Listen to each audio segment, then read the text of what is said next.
Fala pessoal, Carlos aqui.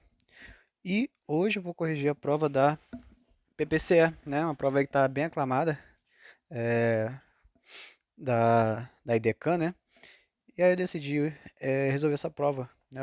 A prova aí muito boa. Acredito eu que matemática foi um dos menores do problema. Não tive tempo ainda de analisar a prova toda, mas com certeza aí vocês fizeram uma boa prova, né?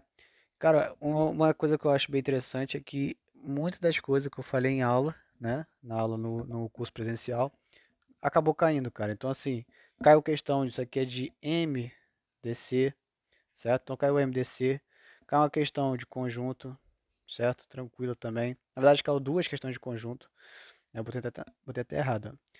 Aqui, ó, outra questão de conjunto também. Então, isso aqui eu também falei na aula, né? Se não me engano, eu falei até na semana da prova. Aqui é uma questão de RLM clássica, né, que eu também trouxe uma bem parecida. Isso aqui é uma questão de Casa dos Pombos, né? Casa dos Pombos, CP, né? Falei também na semana da prova, né? Como eu falei, MDC, conjunto de novo, né? Isso aqui eu também já tinha falado um pouco antes. Isso aqui na verdade é matemática básica, né? É só para você saber os números primos e tal e fazer um pouco o negócio de conjunto das partes, certo? E aqui uma coisa assim que é meio fora do eixo, né? Achei esquisito a Idecan cobrar isso daqui, eu nunca tinha visto eles cobrar. Mas a ideia é de escala, né?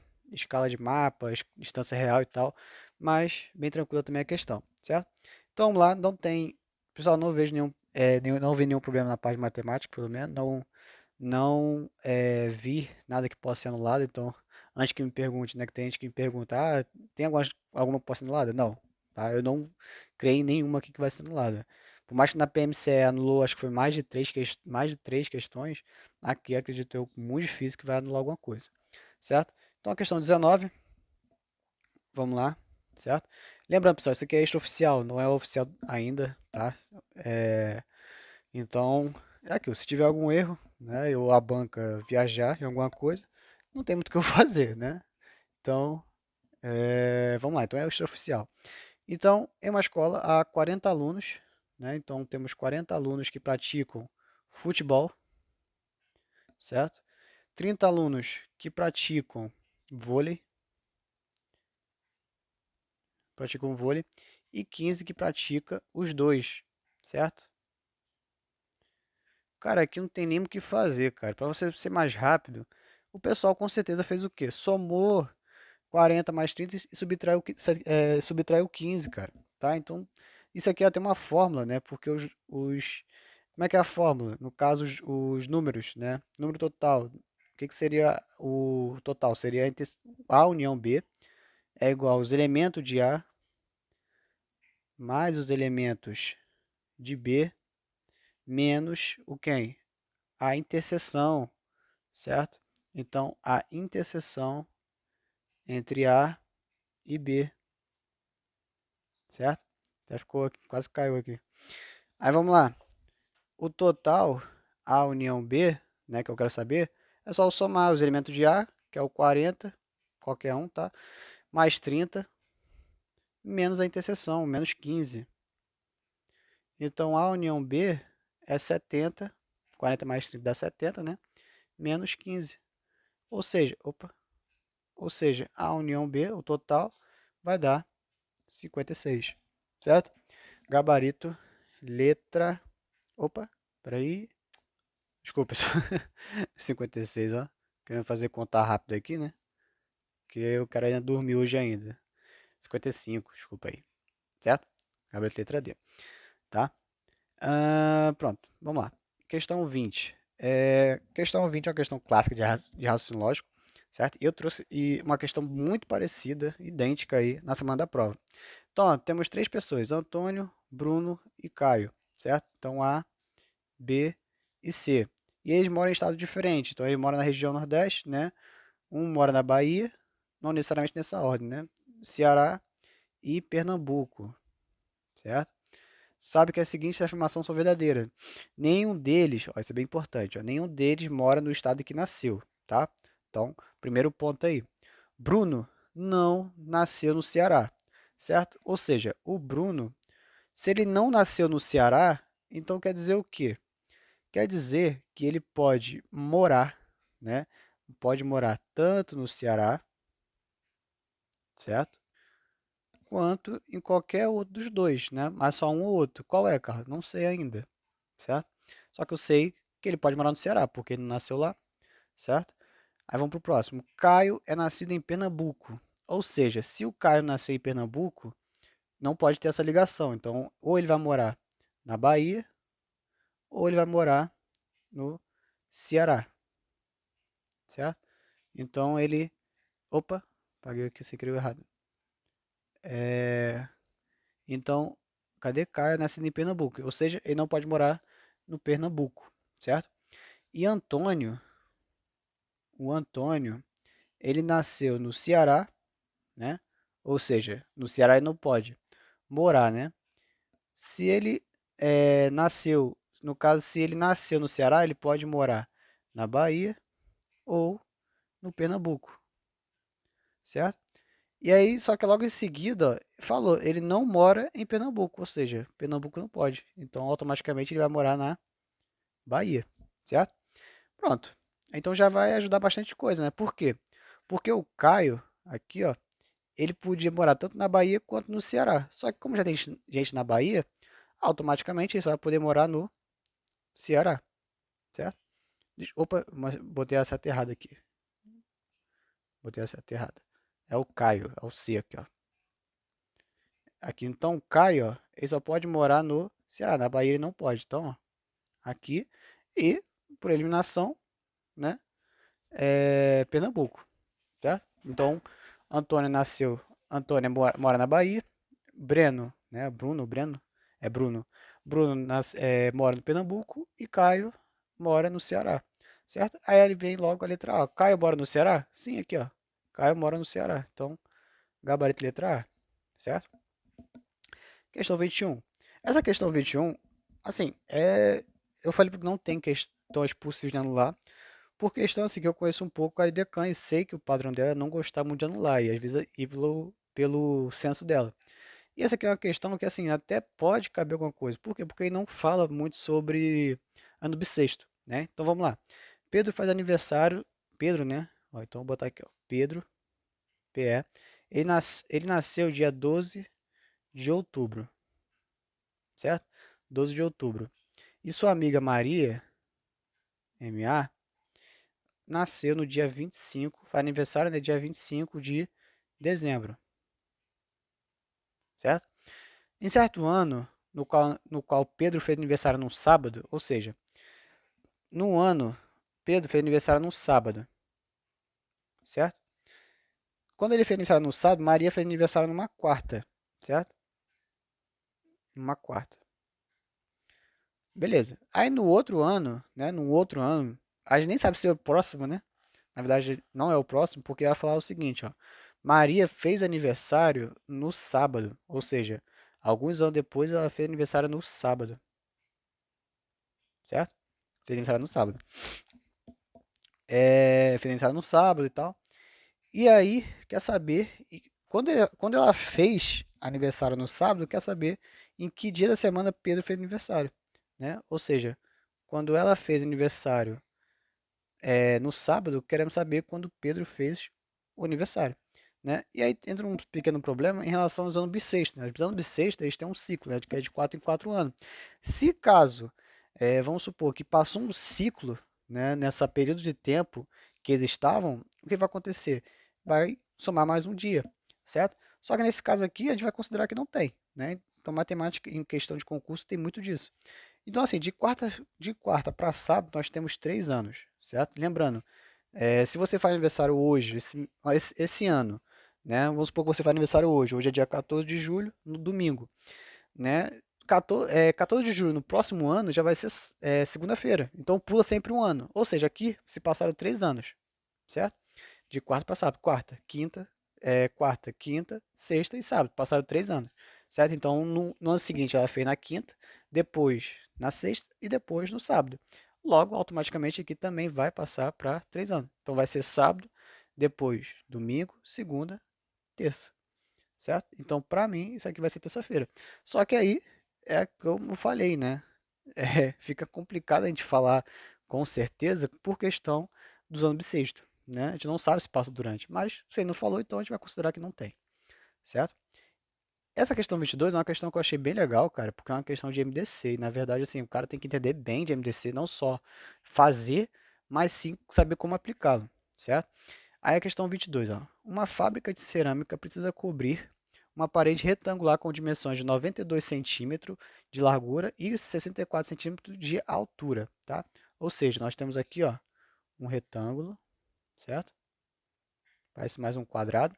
Mas aí nós temos 92 centímetros de largura, certo?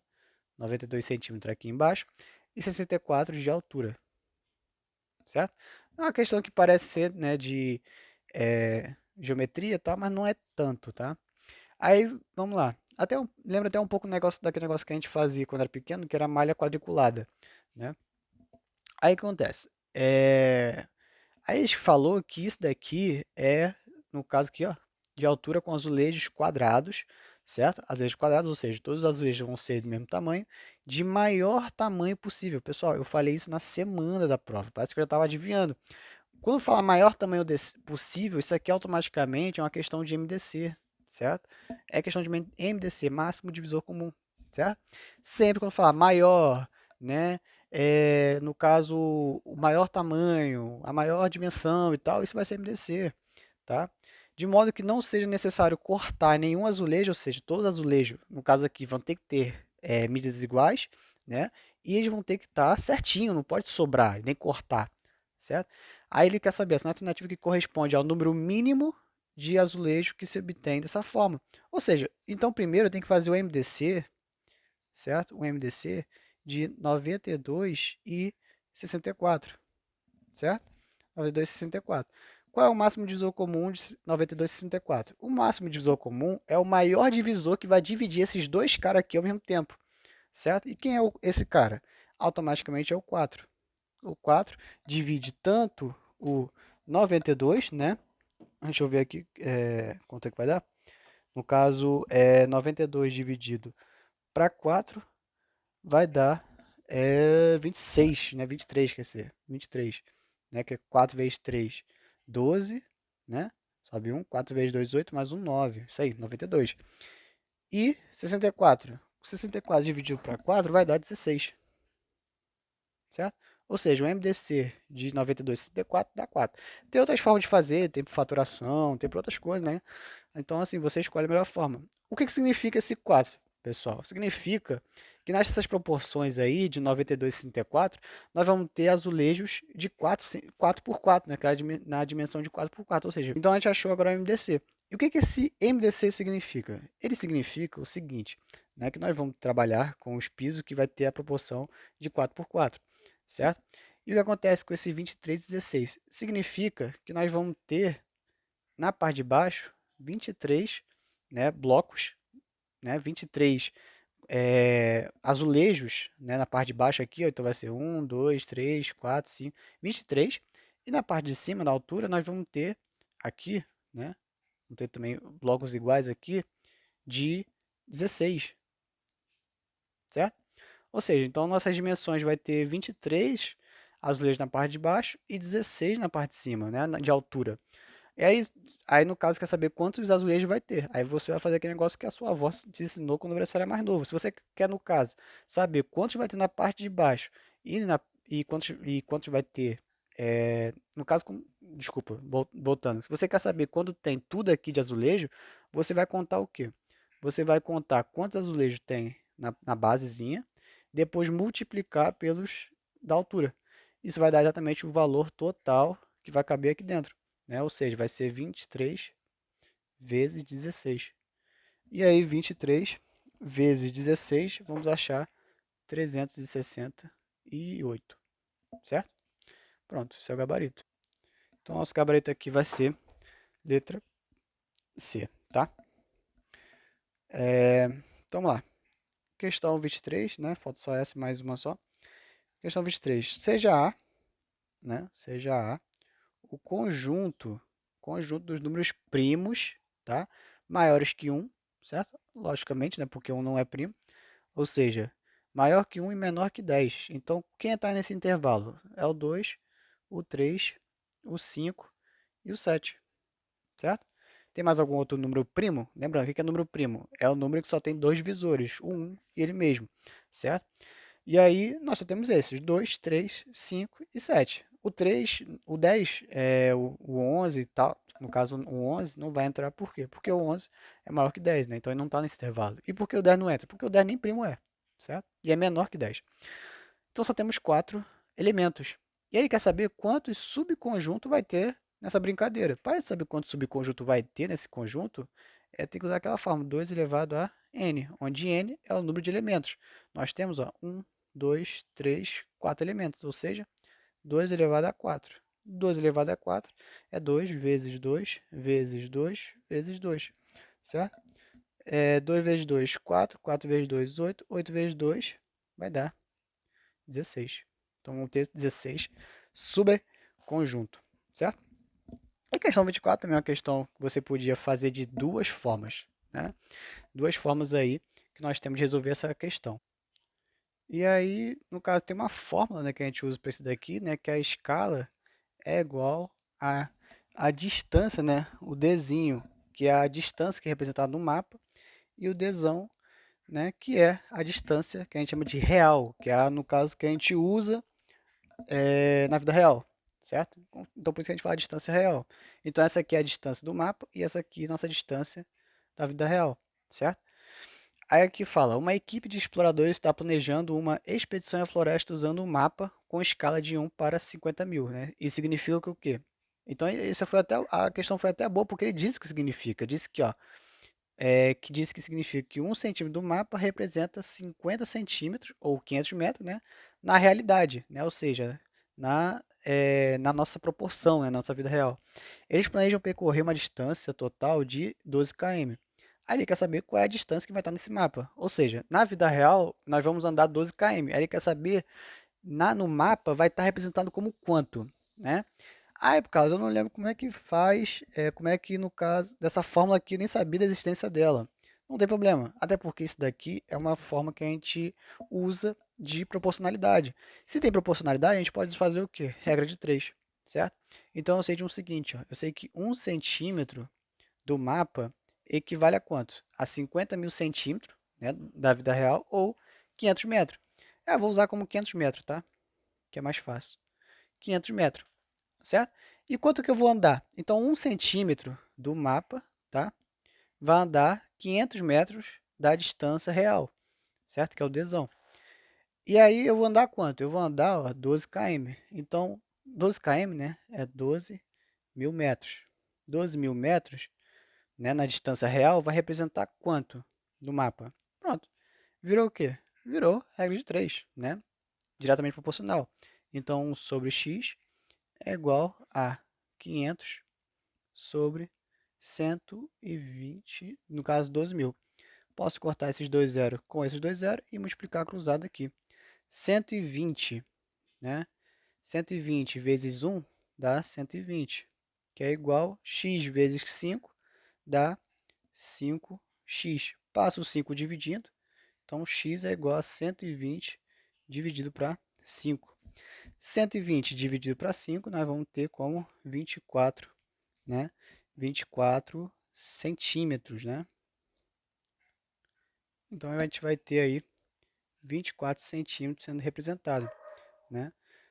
Dá para não se confundir com 2,40 metros, né? Porque não tem como, o mapa no caso ia ter que ser gigantesco, né? E a gente estava trabalhando com centímetro por centímetro, certo? Ou seja, o mapa vai ter 24 centímetros a distância que vai indicar 12 km, certo? Ou 12 mil metros, certo? Então é isso. E aqui, nosso gabarito vai ser letra B, tá, pessoal? Então é isso, né? Lembrando, pessoal, isso aqui é gabarito extraoficial, os cachorros começou a latir logo agora, né? Melhor hora para latir, meia-noite. Então, essa aí é o gabarito oficial aí, certo? Espero ter ajudado vocês e, com certeza, acredito que vocês tenham feito uma boa prova, certo? Muitas das coisas aqui foi coisa que a gente viu em sala, certo? Então, foi só aplicar já o conhecimento que vocês sabiam, certo? É isso aí, um grande abraço e até a próxima. Valeu!